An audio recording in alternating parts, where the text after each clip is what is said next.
John George was crouched inside the ruins of a Japanese bunker, aiming a rifle his battalion had spent 6 weeks laughing at. A mail-order toy, they called it. A hunting gun. A joke. But at 9:17 a.m., January 22nd, 1943, a banyan branch, 240 yards away, shifted just slightly. No wind. No wildlife. No reason for anything to move in those trees, unless someone was hiding there. 14 Americans had already been killed in 72 hours. 11 Japanese snipers were still out there, patient, invisible, and lethal. George adjusted his scope 2 clicks to the right. If he guessed wrong, someone in this bunker would die. If he guessed right, this mail-order toy was about to silence the first sniper of the day. George didn't fire immediately. Men who lived through jungle fighting on Guadalcanal learned quickly that hesitation wasn't weakness, it was survival. A branch could shift for many reasons. A climbing vine settling, a lizard landing, or sunlight shrinking moisture on the bark. A sniper fired only when the pattern broke. So George studied the canopy with the discipline of a man who had spent years behind competition rifles. He wasn't only looking for movement. He was looking for movement that contradicted nature, a contour that didn't match the branch line, a shadow that held its shape too long, a texture that wasn't bark or leaf. This was the part his battalion didn't understand.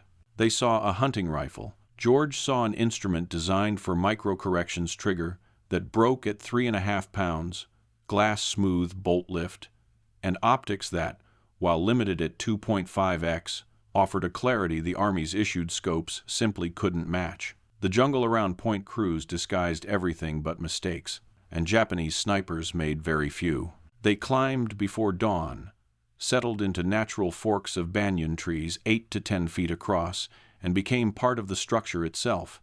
They carried Arisaka Type 97 rifles fitted with offset scopes and used firing rests carved into branches days earlier. A trained sniper could disappear from 5 feet away, let alone 240 yards. But this morning, something was wrong in that canopy.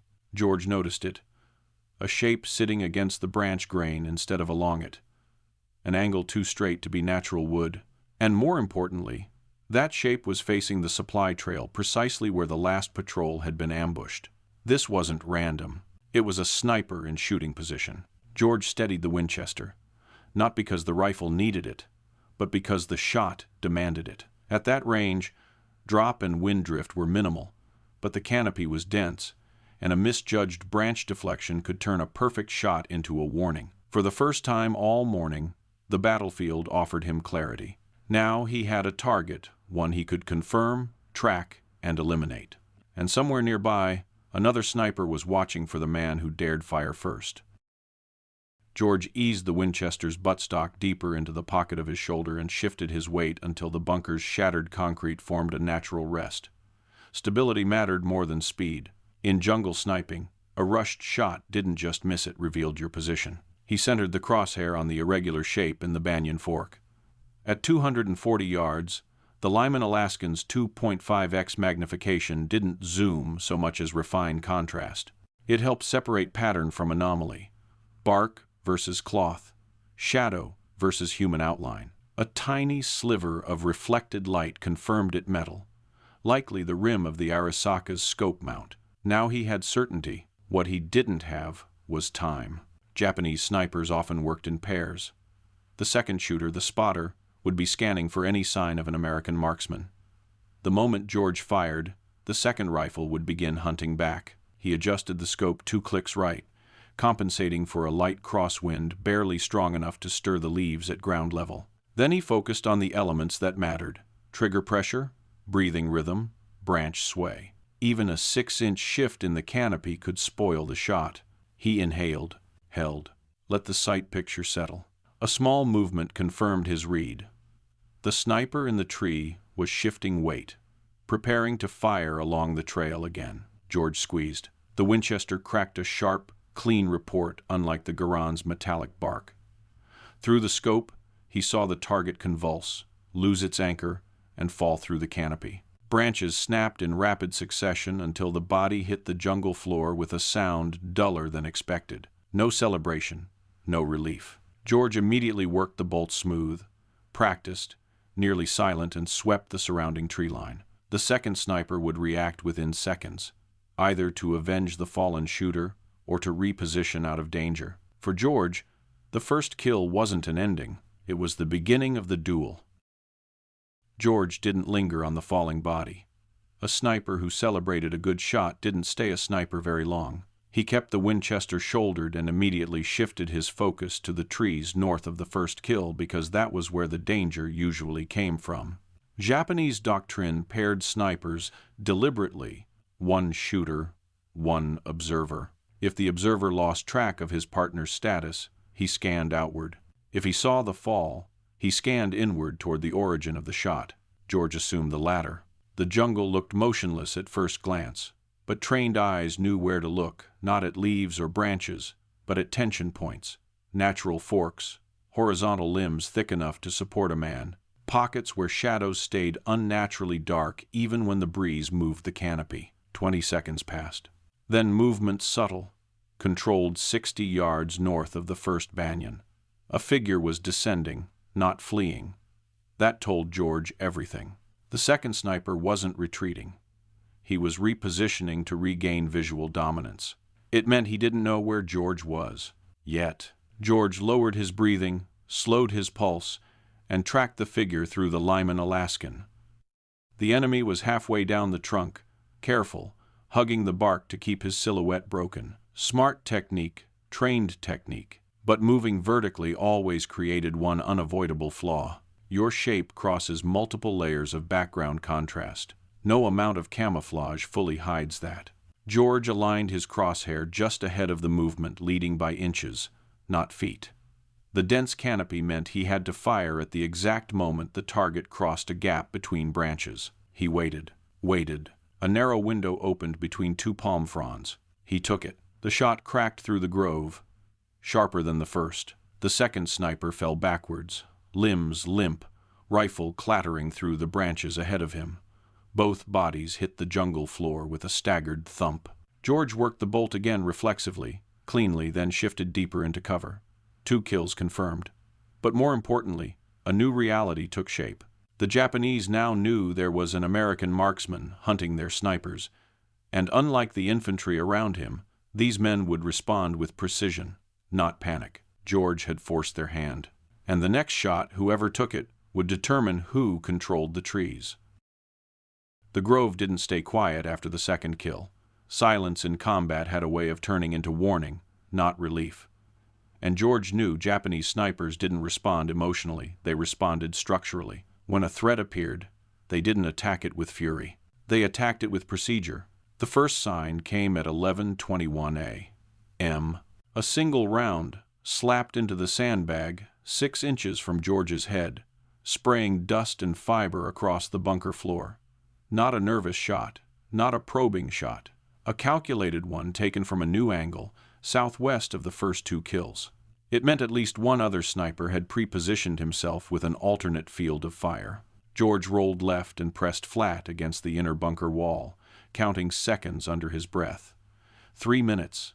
That was the standard relocation window. Any sniper who fired more than once from the same perch invited death. Only after that window closed did George crawl back to his original firing line. The second sniper had repositioned, but his partner hadn't.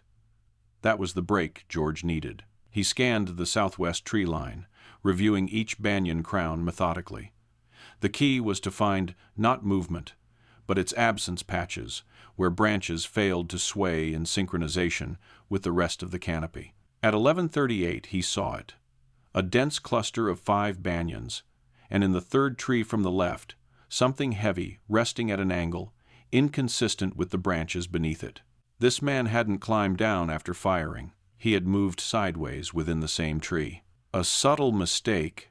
George set the crosshair high, matching the sniper's elevated position 70+ feet up. The shot was longer than the previous one but clearer, no major foliage interference, no crossing angles to disrupt the bullet path. He squeezed, and the target collapsed instantly, falling through layers of branches with a hollow, percussive rhythm. But the moment the body hit the ground, the Japanese answered, mortars.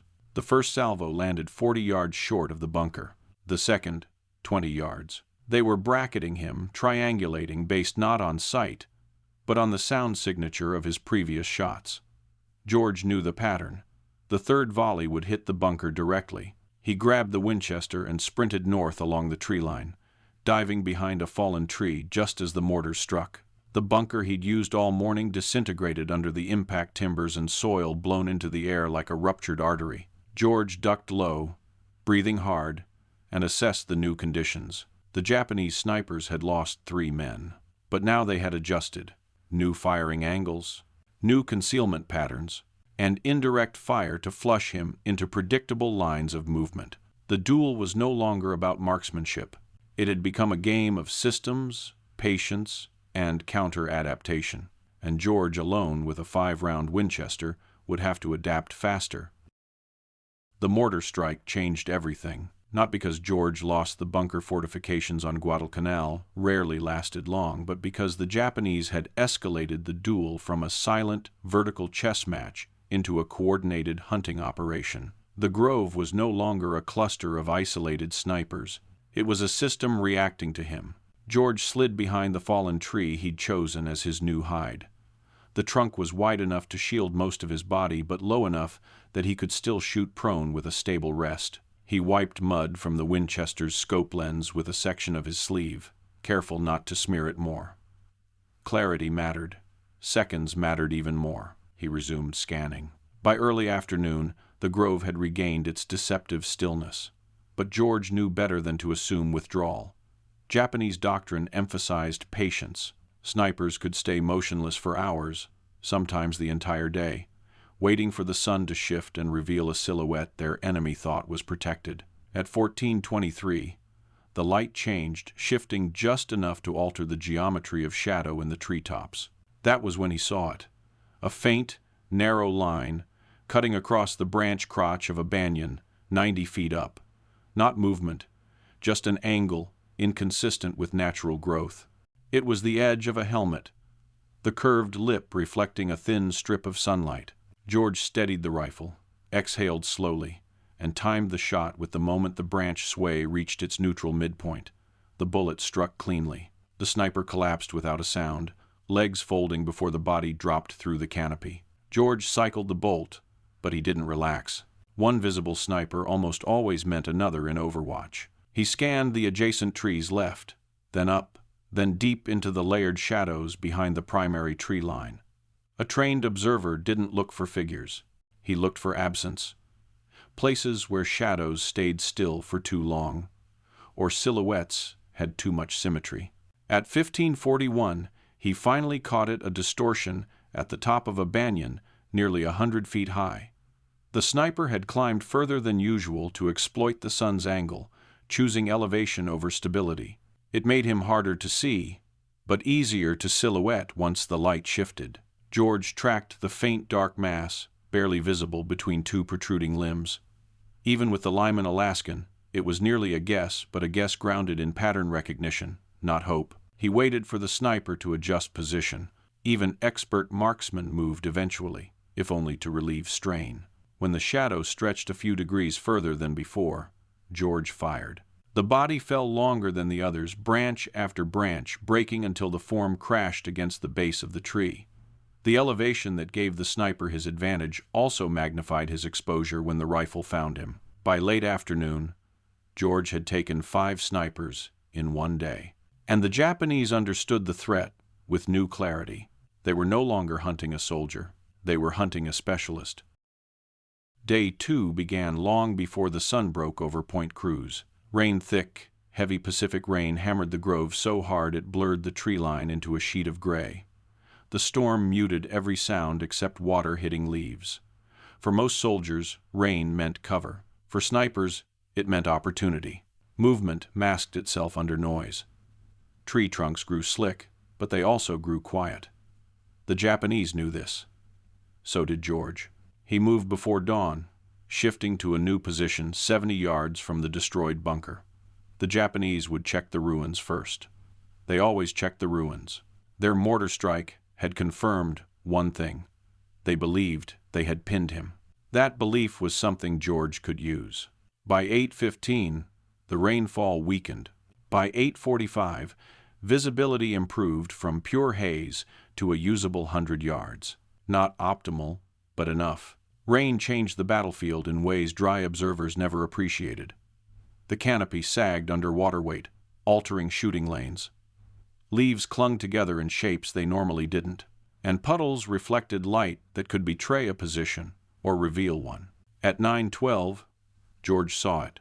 A faint outline perched high in a banyan nearly 300 yards out, longer range, different angle. A position chosen not for concealment, but for prediction, an attempt to defeat George's assumed effective distance. Whoever climbed that tree during the storm understood sniping fundamentals. This was no novice. This was adaptation. 300 yards stretched the limits of the Lyman Alaskan.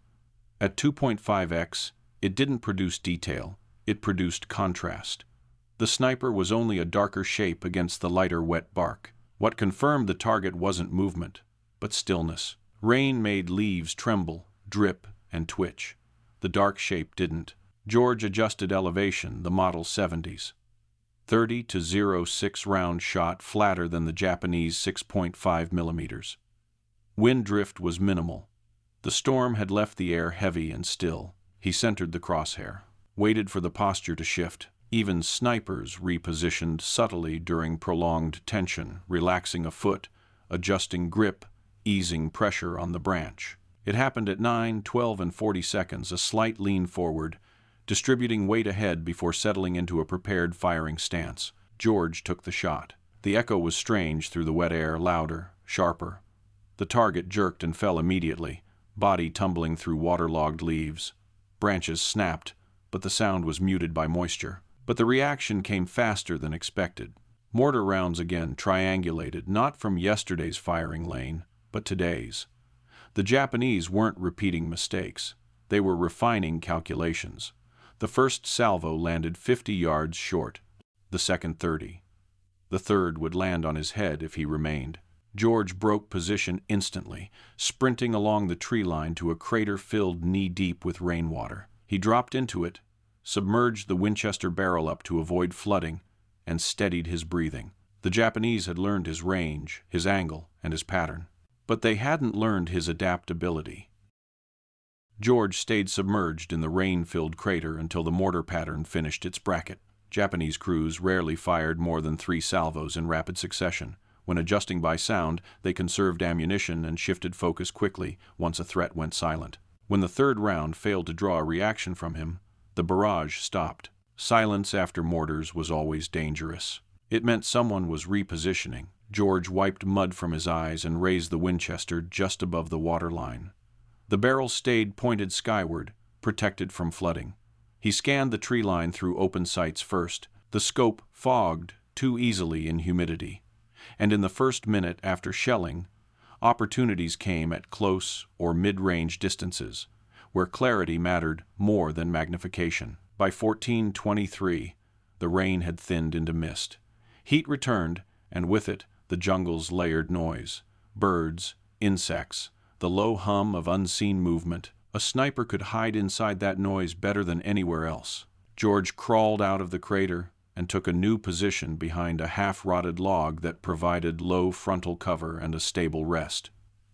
He checked the scope, a quick wipe, a test against the palm of his hand for fogging. Clear enough. He began scanning the upper canopy again. This time, the Japanese were adapting in a different direction.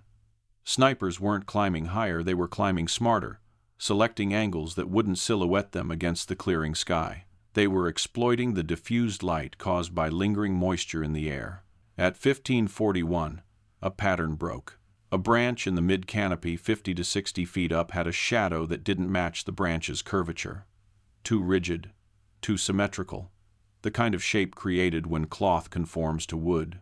The sniper was tucked behind the branch, angled downward, using the wet bark as a natural shield. George set the rifle, aligned the crosshair just below the shape, anticipating minimal deflection through the wet air, and fired. The shot punched the sniper sideways. The body slid across the branch before dropping through the lower canopy, absorbed by foliage before hitting the ground with a dull thump. but the Japanese responded instantly. A counter-sniper fired from the opposite side east, threading a shot so close to George that bark fragments sprayed across his sleeve. It was a precision return, fired within seconds of George's muzzle flash. This opponent wasn't guessing, he was tracking. George dropped flat, rolled left behind the log, and counted off a mental grid of adjacent trees. The return shot came too fast and too accurate for random chance. That meant the sniper had a pre-aimed lane set before the duel even began. It narrowed the search. George checked the likely trunk's thick verticals that supported stable firing perches. Nothing. He scanned the upper canopy. Nothing. Then he remembered the earlier rain. It had loaded the branches with water. A sniper staying motionless too long would cause water to pool unnaturally. He scanned again, this time looking for wet patches that didn't drip. There, a cluster of leaves 94 feet up held water still. No runoff, no sway. A human shape was blocking the wind's natural dispersion. George aimed, controlled his breath, and fired. The sniper fell in a straight drop, no attempt to catch a branch, no final adjustment. The silence afterward was deeper than before. 8 dead, 3 to go. And now both sides understood the next phase wouldn't be an exchange of shots. It would be a hunt. The sun began to fall behind Point Cruz, faster than George expected. Jungle twilight didn't come gradually. It dropped like a curtain.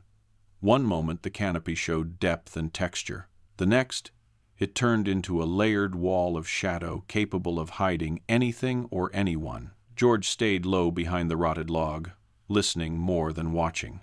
With light fading, vision became nearly useless, but sound became sharper. A misplaced step, a snapped twig, the rustle of bark against fabric, every sound carried differently after sunset.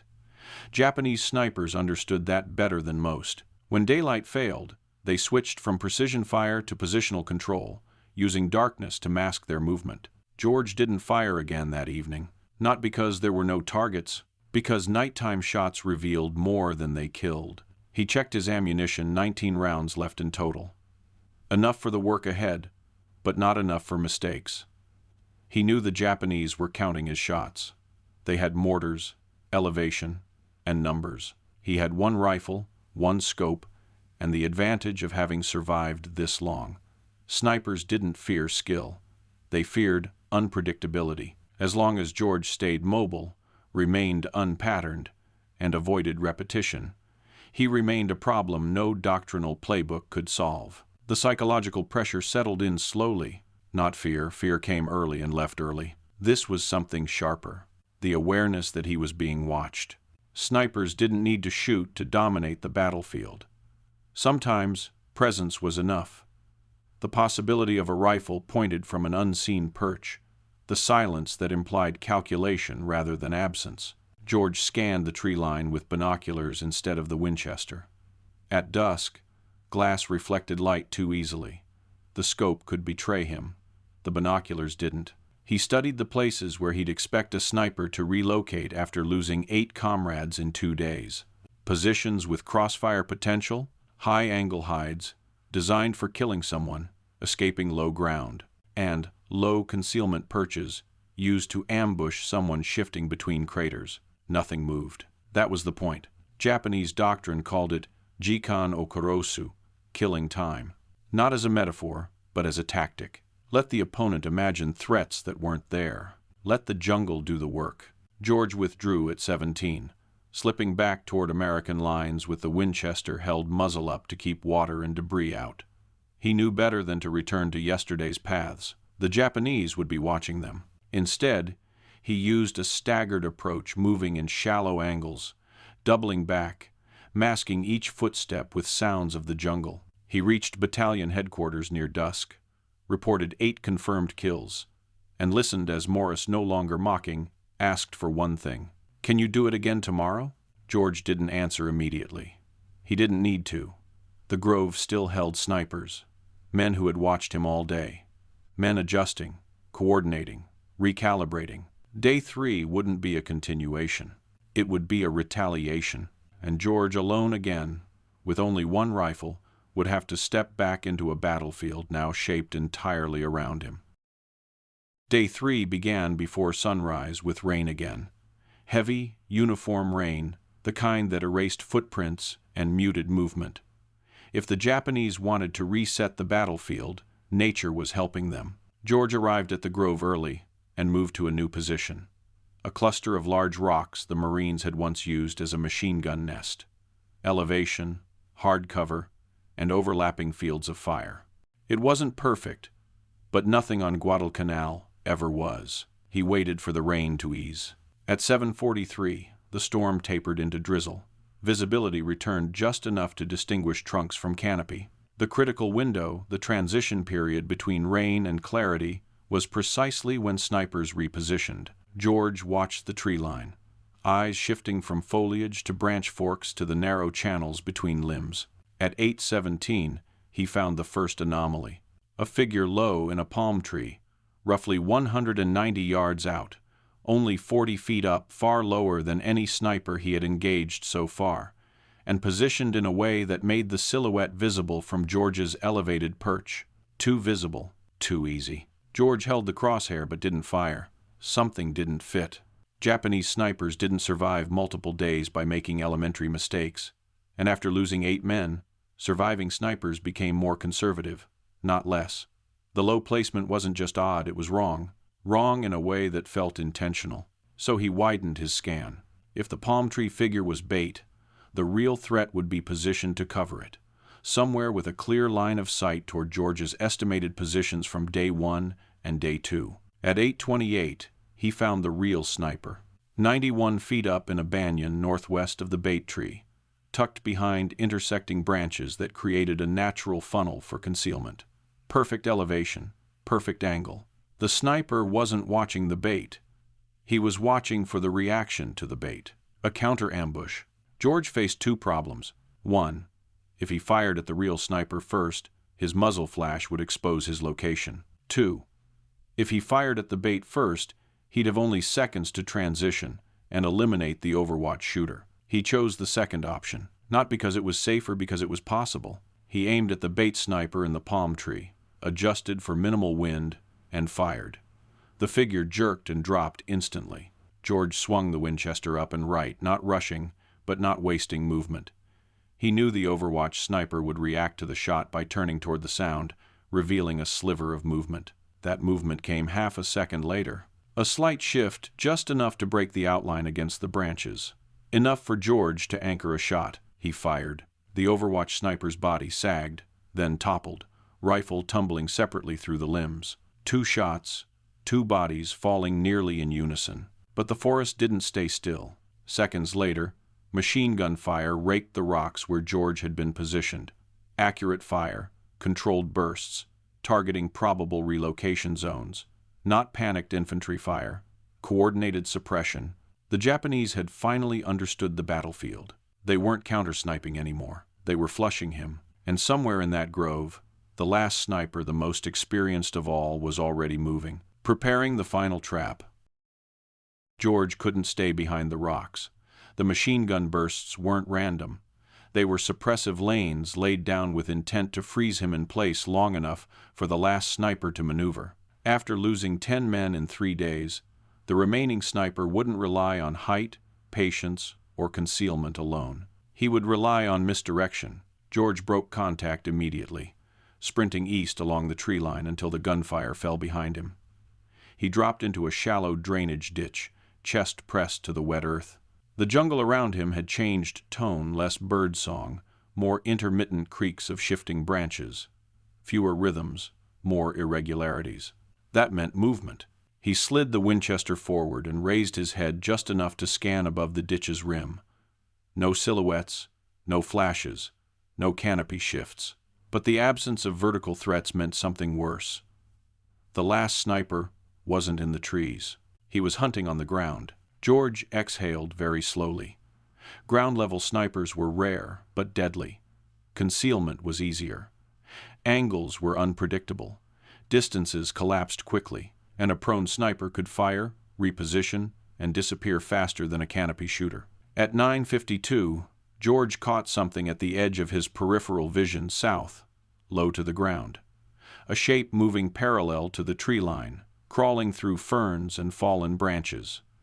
Deliberate, methodical, the sniper wasn't approaching George's current position. He was approaching the rocks George had just evacuated. He was following George's assumed escape route. That meant one thing. He had watched the machine gun ambush. He had seen George flee east, and he was tracking the likely path George would take to survive. George didn't move. Movement now would be fatal. Instead, he let the sniper close the gap, studying his pattern. The man crawled with textbook precision rifle close to the chest, knees and elbows distributing weight to avoid branch snaps, head raised just enough to scan for shift or shadow. At 10:03, the sniper entered the machine gun nest George had abandoned earlier. He rose into a crouch, back to George, facing the drainage ditch, the very ditch George had once used to escape Day 1's counterfire. Then he stopped, perfectly still. The posture was wrong, too exposed. No experienced sniper held position like that unless he wasn't alone. George widened his scan. 70 yards northwest, behind a fallen tree, he spotted the second figure. Motionless, rifle trained at the ditch where George should have been hiding. 2 men, not one. Either the last sniper brought a partner, or the last 2 snipers were operating together. But both believed George was still in the ditch. George understood instantly. If he fired at one, the other would return fire before he could work the bolt. He needed them to move first. So he lowered himself into the water again. Barrel pointed skyward. Only eyes above the surface. He stayed motionless as minutes passed long, silent minutes broken only by the distant clatter of branches shifting in the wind. At 10:13, the sniper in the rocks stood up. He signaled to the second shooter. Both began moving east, executing a sweeping maneuver to flush George from the ditch. They walked right past the crater George was hiding in. He rose from the water slowly, smoothly, like a shape lifting out of the earth. The Winchester came to his shoulder in a single practiced motion. The first sniper was only 42 yards away. One shot. He dropped instantly. George worked the bolt, transitioned before the brass even hit the mud. The second sniper spun, rifle half raised. George fired first. Both bodies collapsed into the jungle floor, one in front of the crater, one near the fallen tree. The groves fell silent. For the first time in 72 hours, the trees held no watchers. George climbed out of the crater, water pouring off his uniform, mud clinging to the stock of the Winchester. He checked his remaining ammunition 3 rounds. Not much, but enough. The duel was over. And for the first time, the Japanese snipers had lost the initiative. The moment the last sniper fell, George felt something he hadn't felt in 3 days, an opening.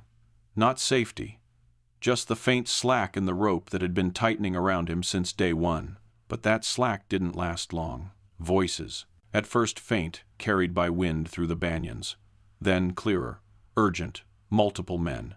Infantry, not snipers. The Japanese rarely left their sniper teams unsupported for long. When 2 shooters failed to report back, someone was sent to investigate, and the bodies George had just dropped were impossible to miss. He ducked low and scanned the tree line. Movement 6, maybe 7 figures advancing cautiously toward the fallen snipers. They weren't creeping. They weren't hiding. They were following a search pattern. 3 forward, 2 flanking, 1 trailing as a spotter. Standard Japanese small unit recovery doctrine. George didn't fire. A single shot would reveal exactly where he was, and a bolt-action rifle, even a Winchester, wasn't built for a firefight against an infantry squad. He sank back into the crater, leaving only mud and water above him. He held the rifle vertically, barrel up, to keep water out of the chamber. He listened. The voices grew louder. Boots crunching wet leaves, equipment rattling, a canteen striking a bayonet sheath. They found the first body at 42 yards from his crater. A pause, then sharper voices, questions, commands. 2 men moved toward the second body. Another pause, louder voices. Someone barked an order. Then footsteps coming toward the crater. George didn't breathe. At 10:31, a Japanese soldier stepped onto the rim of the crater and looked down directly at him. Their eyes met. George fired from the water. The soldier fell backward in a spray of mud. George worked the bolt underwater, slow, controlled, and rose just enough to acquire the next 2 targets. 2 more soldiers appeared at the rim. George fired, worked the bolt, fired again. Both dropped. Shouts erupted deeper in the grove. More men were advancing. George slid out of the crater's northern side, keeping low, using the tree trunks as visual cover while he repositioned behind a fallen log. Bullets snapped through leaves overhead, rifle fire, rapid, inaccurate. The squad was firing at movement, not position. He wiped mud off the scope with the inside of his sleeve. Visibility was poor, but distance was short. 2 soldiers advanced toward the crater, rifles raised. George aimed at the lead man. Fired. He fell, the second dove behind a root cluster. George tracked the movement, waited for the head to reappear, and fired. Another body collapsed into the undergrowth. Shouting intensified again, this time from behind. The Japanese were flanking him. George didn't wait. He broke contact, sprinting north through vines and low brush. Branches whipped his face. Mud sucked at his boots. A burst of rifle fire chewed bark from a tree trunk inches from his shoulder. He kept running. 90 seconds later, lungs burning, he dove into another shell crater, this one dry. No water, just dirt and roots. He pressed himself against the wall and listened. Footsteps, voices, but more distant now. The pursuit was breaking. The squad had clustered around their dead. George waited a full minute before moving. At 10:47, he started the long crawl back toward American lines, low, careful, silent. 3 rounds left, 12 kills in total over 4 days. And now, for the first time, the grove behind him held no snipers, just infantry still trying to understand what had happened. By the time George reached the American perimeter, the battle noise behind him had already dissolved into the low hum of the jungle. The gunfire, the shouts, the falling bodies, it all seemed to compress into a single distant memory as he moved from shadow into familiar voices and the faint clatter of gear from the 132nd Infantry. A Marine sentry challenged him. George raised one hand, Winchester in the other, mud streaking his uniform, water dripping from the stock. The sentry stared, then motioned him through. Word traveled fast on Guadalcanal, especially when one man returned alone from an area everyone else avoided. George walked directly to battalion headquarters. Captain Morris looked up before George even spoke. The mockery in Morris's voice, the doubts, the smirks about the mail-order rifle were gone. What replaced it was something closer to exhaustion, respect, and a kind of pragmatic amazement. "How many?" Morris asked. George placed the Winchester gently against the tent pole and answered plainly, as if listing ammunition counts rather than kills. 11 snipers, 3 infantry, 5 rounds left. Morris blinked. "You're sure?" George nodded once. He didn't elaborate. He didn't need to.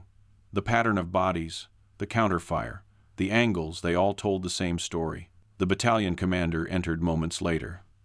He had heard the rumors already. Men returning from patrols spoke in fragments. Snipers down. Japanese movement halted. The grove cleared. What they couldn't describe was the method. Only George could.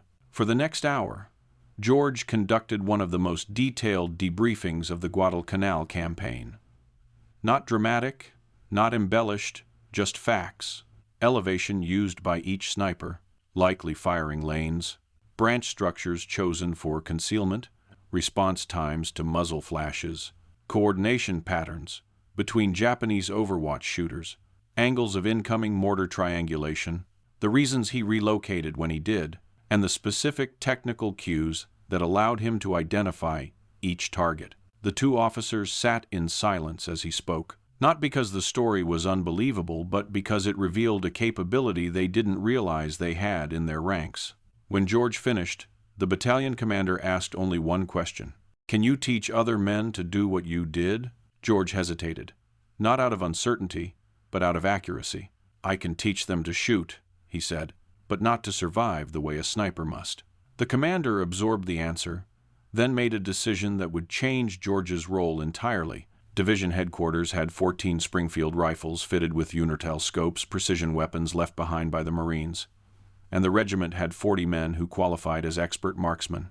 What they didn't have was someone who understood Japanese sniper doctrine from the inside. "Lieutenant George," the commander said, "you will form a sniper section. Select the men, train them, develop doctrine, establish tactics. We don't want another Point Cruz." George agreed, but with one condition. He would keep the Winchester, the same mail-order toy that had killed 11 trained snipers and reshaped the battalion's perception of marksmanship.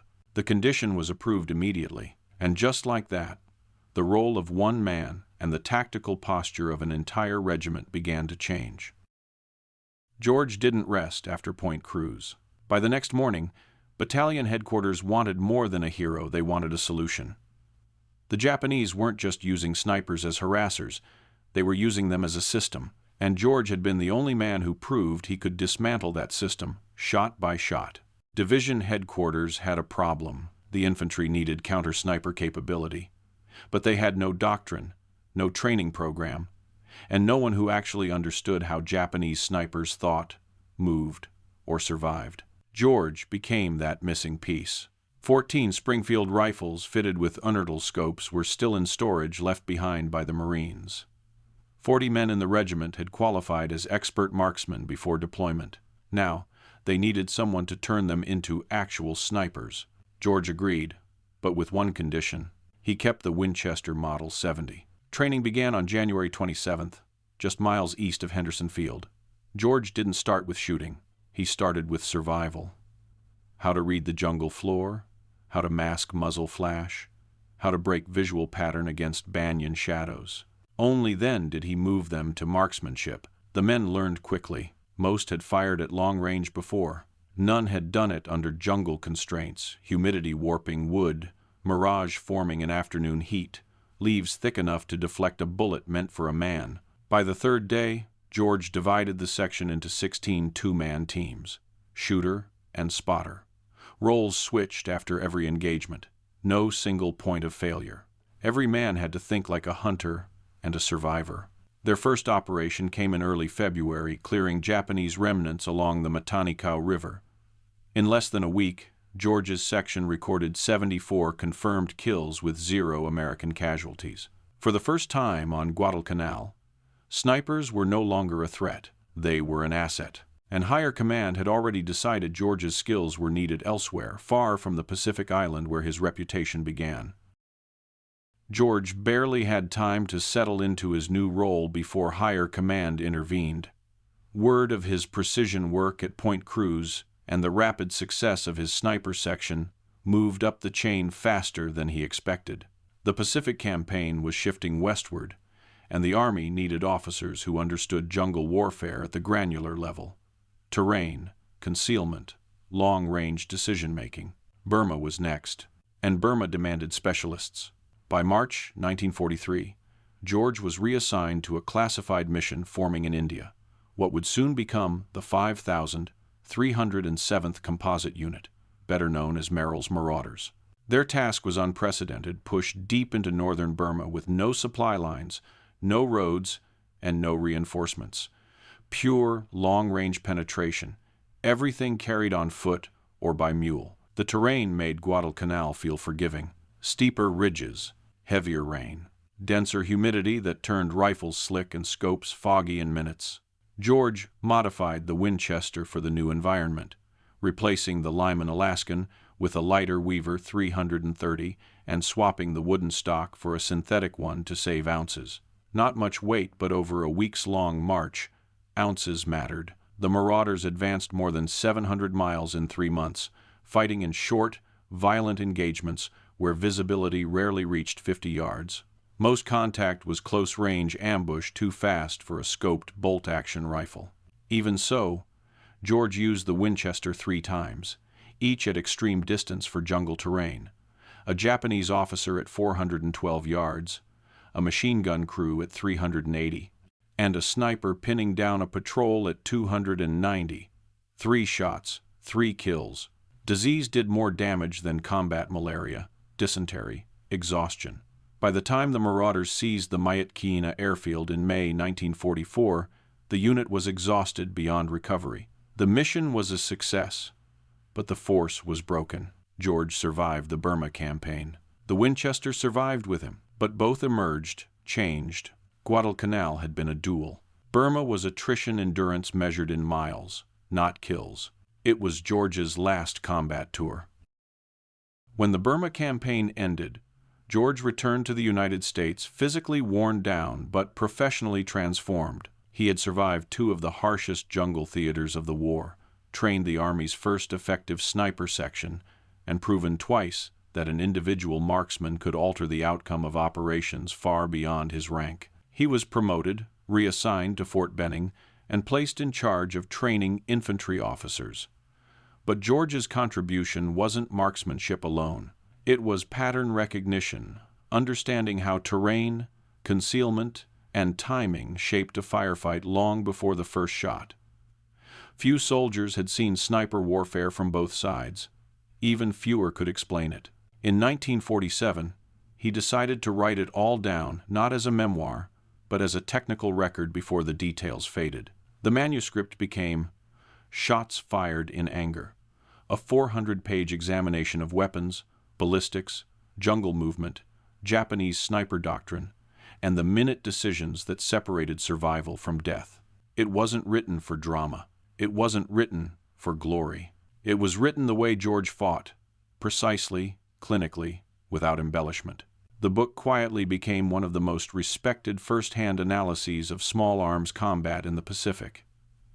Historians still cite his descriptions of Japanese rifle setups. Competitive shooters still study his breakdown of sight pictures and trigger discipline, and military instructors still reference his observations on fieldcraft and independent decision-making. George lived long after the war through Korea, Vietnam, and the Gulf War, watching sniping evolve from an improvised battlefield skill into a formal military specialty. In many ways, the doctrine he improvised on Guadalcanal became the framework others refined.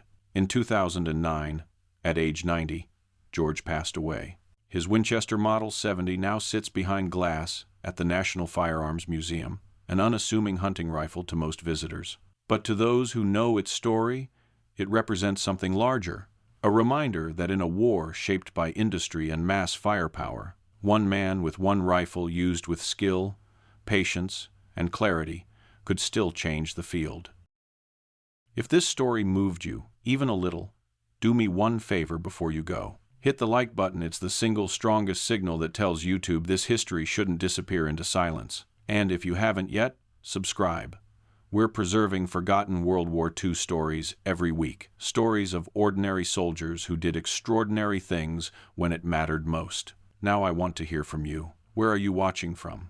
Our community spans the U.S., the U.K., Australia, Canada, the Philippines, and every comment helps keep these memories alive. Did someone in your family serve? Have you read Shots Fired in Anger? Drop your thoughts below. I read every single one. Thank you for watching, and thank you for helping keep John George's story alive.